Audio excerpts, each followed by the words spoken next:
Hoş gördük hər kəsi bugünkü ədəbiyyat dərsimizdə. Biz sizinlə Hüseyin Cavidin ana əsəri haqqında danışacağıq. deməli, Adilə bizim müdavimdir. Hətta belə deyim, hazırlıqla məşğuldur və yaxşı şagirdləri var, yaxşı uğurlu artıq karyera başlanğıcını əsasını qoyub. Bundan bağlı təbrik edirəm növbəti. Çox sağ olun. Belə də pedaqoji fəaliyyətini uğurlar. Bugün biz sizlə Hüseyin Cavidin ana əsəri haqqında danışacaq, bircə təhlil eləyəcəyik. Siz də aşağıdan fikirlərinizi yaza bilərsiniz. Bizlə bölüşə bilərsiniz. Başlayaq.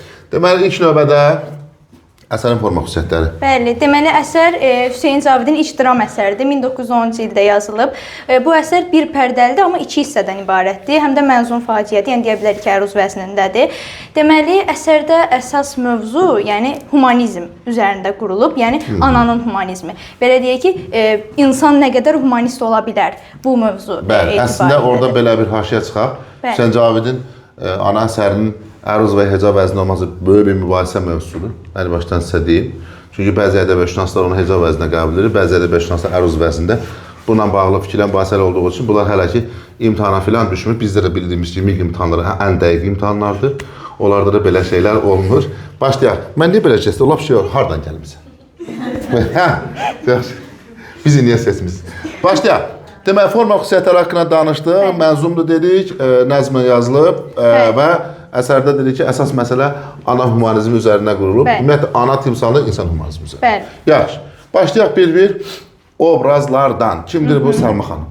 Demək, Səlma xanım kimdir? Birinci əsərin mövzusunu hardan götürülür? Əsər Dağıstan mövzusundan götürülüb, yəni Dağıstan həyatından götürülüb. Buna görə Azərbaycan hüdudlarından kənarda baş verir. Səlma da bu Dağıstan hüdudları içərisində daha belə deyək, kiçik bir evdə yaşayan, daha belə kasıb bir evdə yaşayan bir qadındır.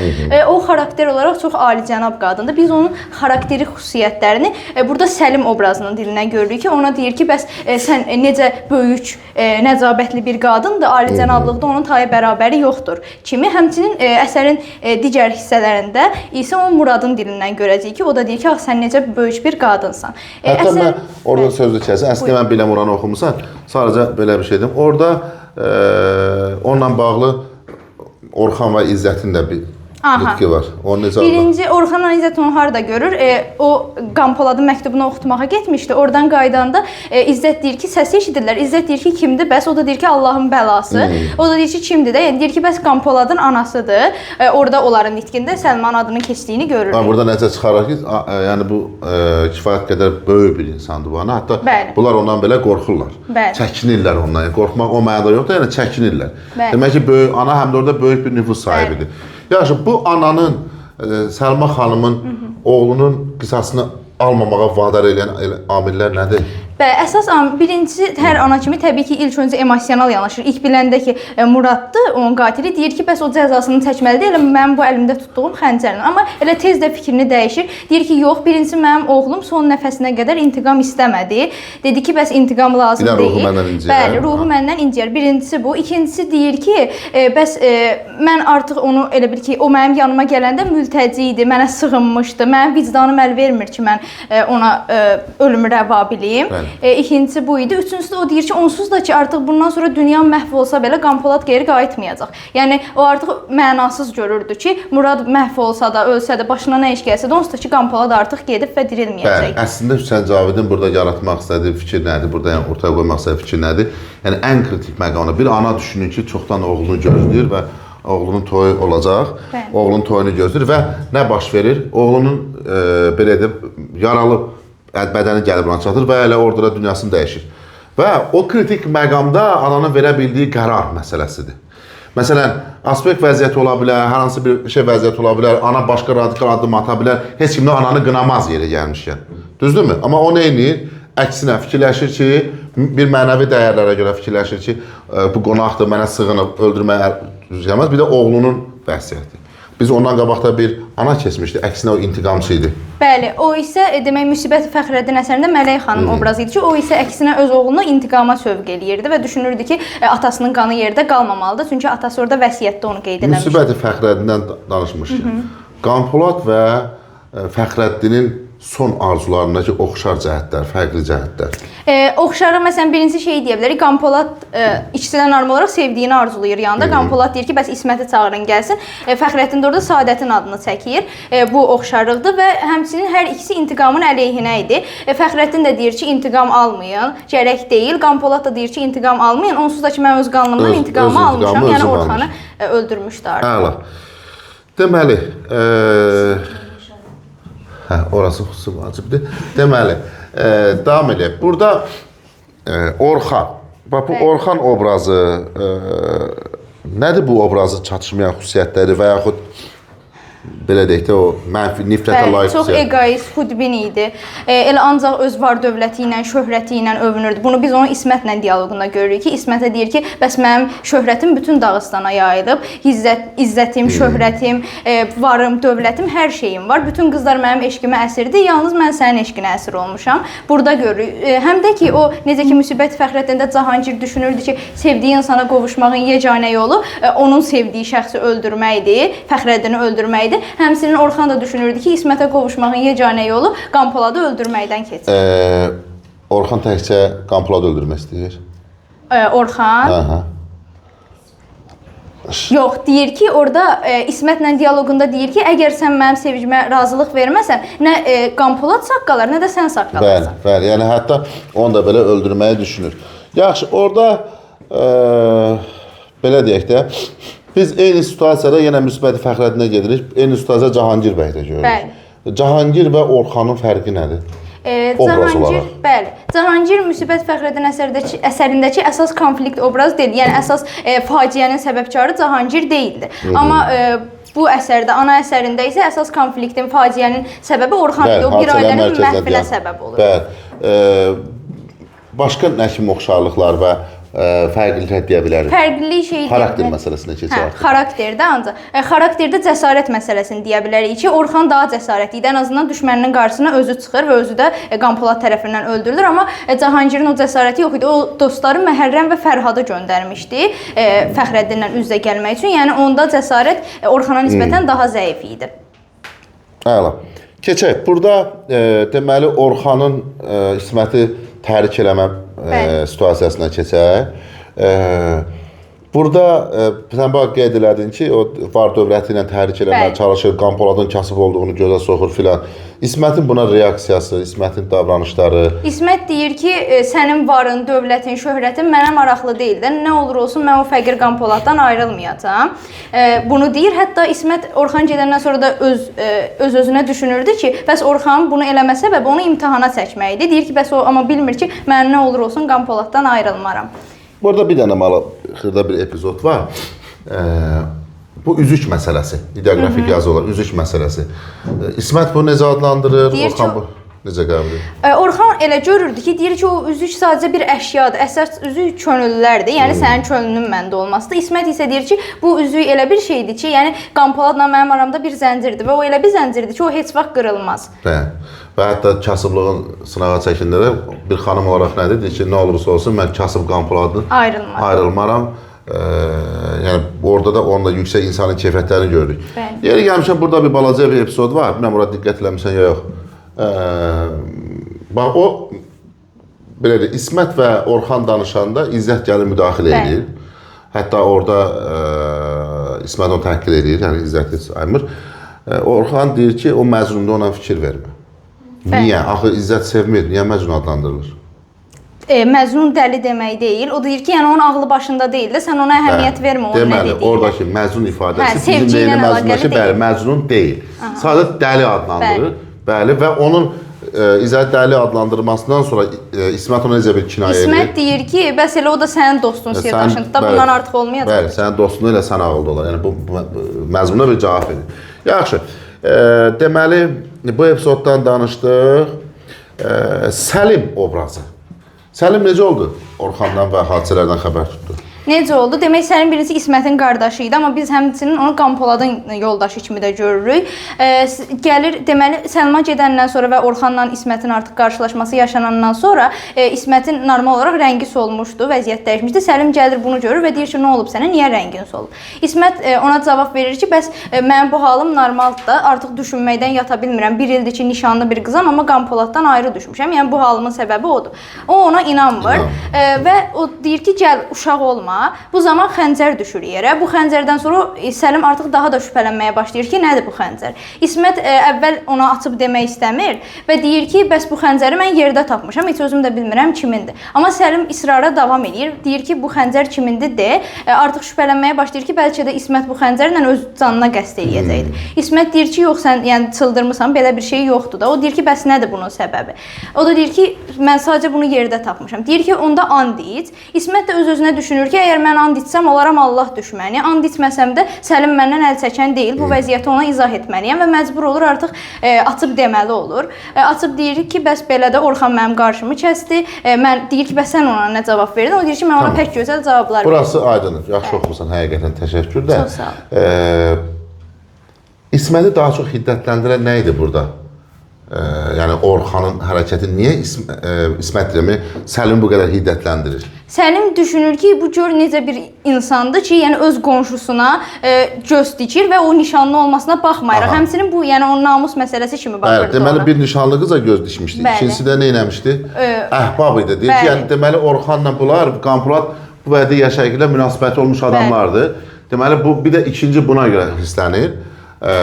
Yaxşı. Səlim və İzzətin dialoqun, İsmətin dialoquna orada gizlənmiş Orxanın reaksiyası. Orxan ona kinayə ilə yanaşır, başlayır istehzalı qəhqəhələrlə gülməyə ki, Səlim güya ki qəhrəmandır, məni öldürəcək, son nəfəsimdir falan. Bu zaman İzzət orada reaksiya verir, deyir ki, sən məğrur olma, düşmənini aciz görmə. Yəni ola bilər ki, düşmən də səni məğlub eləsin. O da deyir ki, düzdür, sən haqlısan, amma o kəs yəni qalib olar ki, o igid olsun da, igid olsun. Yəni o sanki yeganə igid olaraq özünü görürdü, buradan məlum olur ki. Deməli, buradan belə bir nəticə çıxardırıq ki, hətta İzzətin də hadisələrdə rolu az görünür, amma kifayət qədər məsələn, o ən azından Cahangirin dostu olaraq ona ağıl verə bilərdi, başına ağıl qoya bilərdi, bu sevdanı daşındıra bilərdi, bəlkə bu qanlı faciəni önləndirə bilərdi, amma eləmir və nə olur? Demək ki, onun da hadisələrə bu vədə şəkildə təsir əksinə mənfi bir ona məsləhət verir. Deyir ki, sən gərək bundan bir həftə əvvəl İsməti qaçırardın. İndi heç Qanpoladdan həm heyfini almışdın, həm də öz keyfini çəkirdin. Yəni heç bu şeyin Qanpoladın qarşısına çıxmaq vəziyyətinə də ehtiyac qalmadı. Orxanın Qanpoladı öldürmək fikri harda dəqiqləşdi, netləşdi?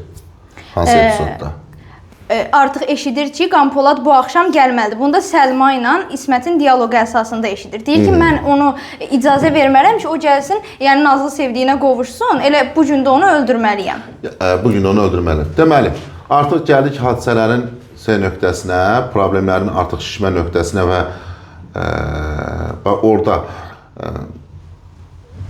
nə baş verdi? Səlimdən qabaq birinci Murad gəlir. Gizlənmək üçün. Bax, o epizodu mənə da nə adını özünü təqdim edir, anan necə onu evə buraxır. Deyir ki, bəs burada mənə bir kömək edəcək bir şəxs yoxdurmu? Ana da onsuz da ondan əvvəl silah səslərini eşitmişdi və düşünmüşdü ki, yəqin qaçaqlar arasında nəsə bir mübarizə düşüb və onu qarşılayır, deyir ki, nə olub? O da deyir ki, bəs mən sənə pənah gətirmişəm, mənə kömək edəcək biri yoxdur da. O da düşünür ki, yəqin ki, bu zavallını haqsız yerə öldürmək istəyirlər, mən buna qoy kömək edeyim, onu evinə alır, amma bilmir ki, o əslində oğlunun qatilidir. Yəni, deyə bilmərik ki, ana bilərək oğlunun qatilidir, onu evinə almışdı. Xeyr, bilmirdi onun kim olduğunu. O da ona təşəkkür eləyir. Bundan sonra artıq digər səhnələrdə o biləcək ki, hə, bu oğlunun qatili o imiş. Səlimin qara xəbər gətirməsi, yəni Səlim gəlir, hər şey olduğu kimi danışır ki, orada elə Səlma da orada bəlli olur ki, Orxan İsməti sevirmiş, məhz buna görə Qanpoladı öldürməyə cəhd eləyib, onlar ölüb, bir nəfər qaçıb və gizlənib, hələ ki tam olaraq ana bunu dəqiqləşdirə bilmir. Bax, belə dedik, içəridə gizlənmiş Muradın düşüncələri. Murad tutduğu əməldən peşman olan bir obrazdır, amma hələ də o içində mənəmlik qalmışdı ki, bir tərəfdən də düşünürdü ki, mənə burada sağ qoymazlar, doğrayarlar, bir qaçıb getməliyəm. O silahı vardı, niyə ona istifadə edəmir? O silah boş idi. Boş idi. Deyir ki, boş silahdır, mənə qorxudur, qarşımdakı nə qorxudur və niyə heç ona istifadəyə ehtiyac qalmadı? silahdan istifadə ümumiyyətlə edir. heç ona cəhd eləməyə, yəni. Heç Səlma icazə vermədi. Birinci onu İsmət öldürmək istəyir Hələ ora bax, xəncərlə. qapını açanda Səlma ona dialoqda Haran deyirsən? otaqdan çıxartmağa çalışır Muradı. Qapını açıb Murad çıxır. Adın nədir? Deyir Murad. Çərkəz Murad. Çərkəz Murad. Sonra bu da biləndə ki, o da öldürdüyü adamın anasıdır. Orada bir şey yaranır, bir dialoq var. Bəli. Aha. Ananın onu utandırması var. Ana artıq deyir ki, o artıq bilir də Səlma kimdir, Qanpoladın anasıdır. O da başlayır artıq tutduğu əməldən peşman olmağa ki, yəni mən belə Qanpolad kimi icidə qıymışam, anası da bu cür bir insandır da. Ondan sonra İsmət biləndə ki, bu şəxs həmin Muraddır, onda o artıq Səlimi səsləyir. Deyir ki, Səlim gəl, qanlımız buradadır. Ana da İsmətə müraciətlə deyir ki, bəs İsmət sus qızım, ehtiyac yoxdur da buna. Bu zaman İsmət daha da hiddətlənir və ananın əlində xəncər, o xəncər də Qanpolada məxsus xəncər idi. O xəncəri almağa çalışır ki, bəs bu Muradı öldürsün, amma ana bunu icazə vermir, xəncəri yerə salır. Murad bu zaman dövrəyə girir və deyir ki, elə o xəncərlə mən özümü öldürəcəm. Xəncəri ürəyinə saplamaq istəyəndə isə yenə Səlma mane olur. Çünki o düşünür ki, əgər o ona pənah gətirmişsə, onu da sağ-salamat buradan çıxarmalı. Bəli, hətta orada özünün öldürülməyini də istəyir. Səlma? Yox. Murad bəli, istəyir, amma Səlma bizi hansı obrazdan eyniləşdirir? Rüstəm bəy deyir ki, mən ölümə layiqəm yəni. Yaxşı, burada Murad son anda ölümdən xilas olur da, yəni son anda belə deyək, ananın yadımıza sal hansı əsərlərdə son anda ölümdən xilas olan obrazlar var? Son anda, az qalmışdı öldürürlər, amma son anda xilas olunur.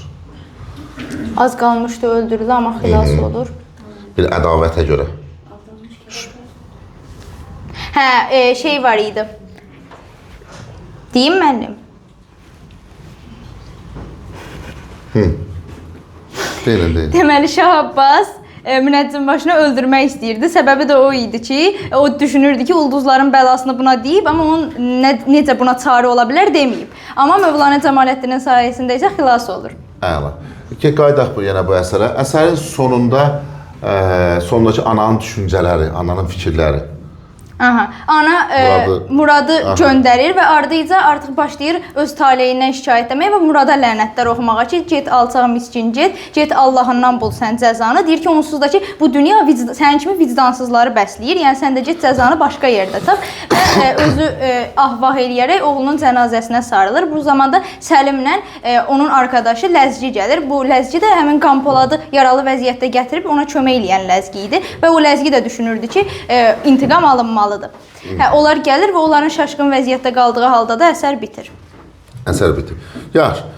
Əsəri məzunu oxumusan, obrazları qəşəng təhlil eləmisən, əladır.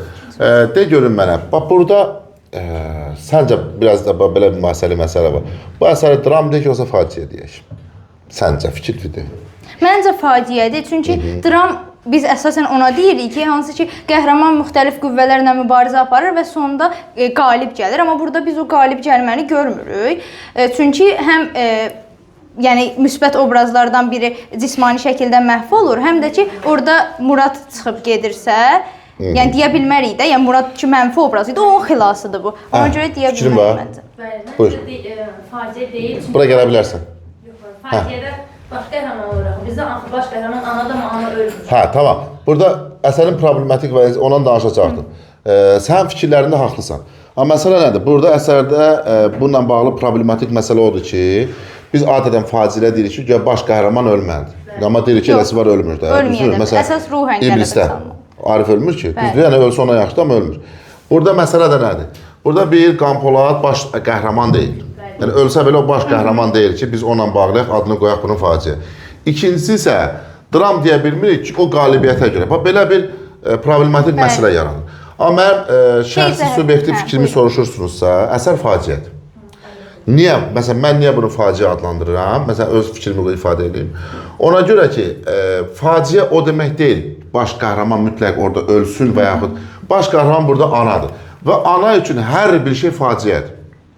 Əgər burada, məsələn, deyək ki, hadisədə belə dövr eləsəydi, bu, belə deyək də, ana Orxanla mübarizə aparmış olsaydı, bu faciənin bu və digər şəkildə önləmini ala bilsəydi, deyərdi ki, ana filan qədər, məsələn, qüvvələrlə mübarizə apardı və sonunda qalib gəldi.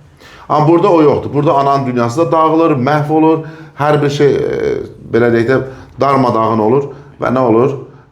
faciəvi bir sonluq baş verir və ona görə bu əsəri mən də faciə olduğunu düşünürəm.